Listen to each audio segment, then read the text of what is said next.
Hello, welcome to Musher's Tales. Beautiful day out. Fairly cool. It's maybe about 11-12 degrees Celsius. So I'm going to make this video here. I had the last YouTube video. I mentioned a fellow YouTuber called Teacher, and she put a little intro of me on her channel. And obviously, there's always some controversy when you're dealing with animals. So this person is basically outraged at the fact that I keep my dogs on a chain instead of in a pen or just loose. So I find that rather interesting. Something I'd like to know is the people that are against dogs on chains is what's the exact reason why you're against dogs on a chain? What is the problem? Is it a real problem or is it an emotional problem? Is it because the dog's on a chain? I mean, and if you think of it that way, because the dog's chained, that it's a bad thing because the chain itself is wrong? Well, how is that different from a dog being in a cage? It's also similar to control the dog. There was a time when you only saw harnesses on little dogs. If it was, if someone's walking their dog, didn't have these harnesses, the dog had a collar on, so the owner could control the dog. Now you see lots of large dogs on harnesses. Very bad idea. Little dogs used to be on harnesses so that if a larger, out-of-control dog came along, you could pick the dog up by pulling up on the leash, and you'd have the dog in your arms in a hurry, protecting the dog, as opposed to a small dog having a collar around its neck, and you pick it up and it's squirming and everything by the neck. Perhaps the trouble dog, the stranger dog, grabbing it as it comes up because it's wiggling around. And it's harder to grab as opposed to having a harness. Then you started seeing people, well, it's kind of cruel to have the dog hooked by the neck. Not really. It's actually safer for the dog because the dog's in control. You often see these people walking large dogs on a harness. If for whatever reason that dog decides to take off, what's going to happen is the person holding the dog is going to fall on their face and possibly get injured, and the dog's going to take off dragging the person into the traffic or after the other dog. It's a bad situation all the way around. If the dog has a collar around its neck, when the dog pulls, the dog's going to turn away because it has no choice. It has to turn away. Right away, that you're on a winning side for the person holding the other end of the leash, because the dog's no longer able to look as easily as what it's being attracted to and running towards. So that's number one. Number two, because of the positioning of the dog can't use all its strength because it's only hooked by the neck, and the neck's pointed towards you. So right away, you have better leverage and better control of your animal. Hello. Hello, hello. Hello, hello. This dog here just turned 3. He's going to get untied later with another group. I don't untie them all at the same time. It's important for the dog to exercise, but even more important is for the dog to socialize. And when you unhook them, that's what they do. Dogs are not made to be alone.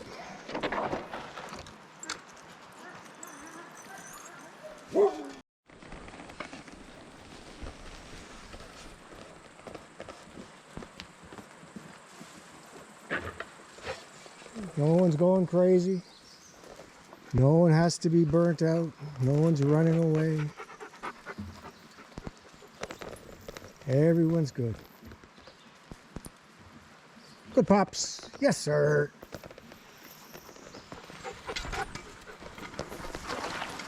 What are you doing? Come here, pup. Good, Newt. Come here. Hey, come here. There you go. Hear that? Listen to that. Okay. That's what a dog sounds like when it's been running. This is what a dog sounds like when it's been walking. Yeah. Sniff the camera. There you go. See that? Sniff the camera. Yeah, you too. Yeah, there you go. Here, put this away. Here, I'll give you scratches.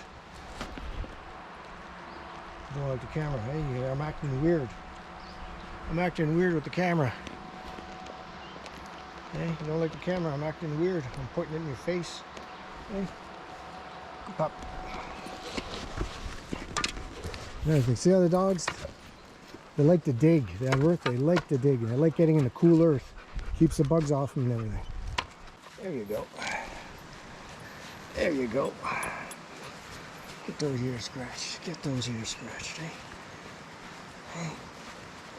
Not too buggy yet. So I'm going to show the whoop, watch out. I'll show the unhooking of these dogs, the second batch of dogs. But I won't show a whole lot more than that because I've got work to do. This is taking time. Here you go.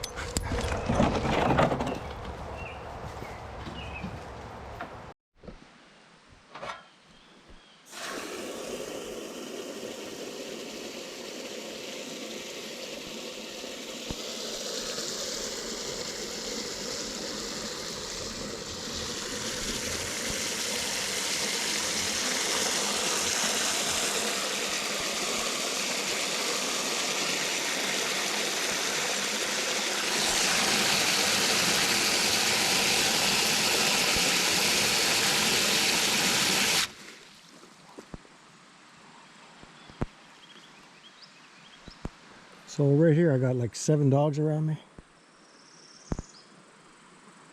Notice how they're all lying in a nice shady spot. They're digging around. Whoop, he got off his deck. This guy has a deck because he likes mud. This dog, unless he has some mud to play in, he chews everything apart.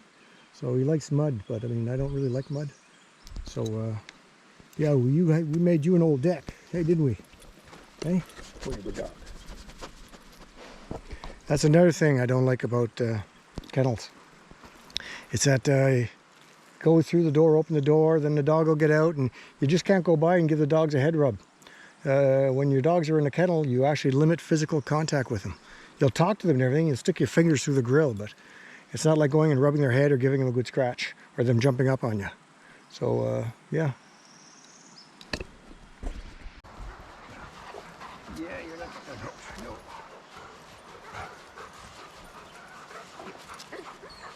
This is a Siberian. To continue the discussion of pens versus chains, pros and cons. First of all, the main reason why many people have a pen, for insurance reason. It's not to keep the dog in, it's to keep people out. And I understand the logic of that. A child gets scratched, person gets bit, dog's always in control. Problem with that, if the dog's going to dig out, unless you're on poussière de pierre with a grill underneath, or unless you're on cement, or you have patio stones or something, and like it or not, all of those choices, they're all harder on the dog's feet. Poussière de pierre, not so bad. They're much warmer in the summer, much colder in the wintertime. Nothing colder than cement in the wintertime. Also, harder to clean up. Feces get stuck in there, you can't get all the feces. Urine's always in the same spot because the dog's always peeing in the same spot. So you have to hose it out. When you hose it out, it's wet, it's damp. Again, not necessarily good. Dogs get hot spots, dogs get calluses on elbows. Unless you have a roof, you got to shovel it out in the wintertime, which is busy enough because you're already shoveling enough. If you do have a roof, you have to clear the roof, and then the dog doesn't get any sunshine. And you want sunshine to kill all the bacteria from the urine and the feces, and also because the dogs like sunshine. It's important for them. Also, in terms of size, depending on another reason people have pens is because of a lack of room. Okay, I mean, it's nice to have your nice lawn and you have your dog in the pen and you mow right up to the pen because everything's nice. You don't have a big bare patch of ground and everything. So again, I understand that and I'm not judging anything. If that's the way you roll, that's the way you roll. But on a chain, the dog can dig down, gets a nice cool earth. They like digging, actually. They also can keep out of the flies, which is important.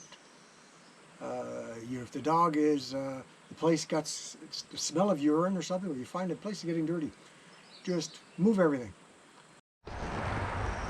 Now we move on to another part of the routine, morning routine. I mean, if The running dogs, turn them loose, let them run.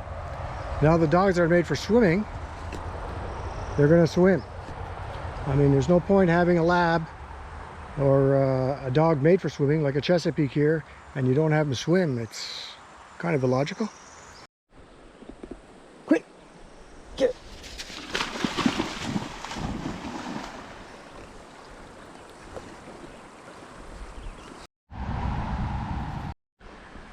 Something I forgot to add about the pens. Never had a dog injured on a chain. As long as you don't have it so the dog can hang himself, you know, dog won't get injured in a chain. In a pen, I've had ripped pads from the frost fencing. I've actually had a punctured pad one time. Also, they can lick the metal. Wintertime, not a good idea. They can wear fur off their noses, sticking their nose through and everything. So there's that. So hopefully all of this is food for thought. Continue a discussion. Thanks for watching.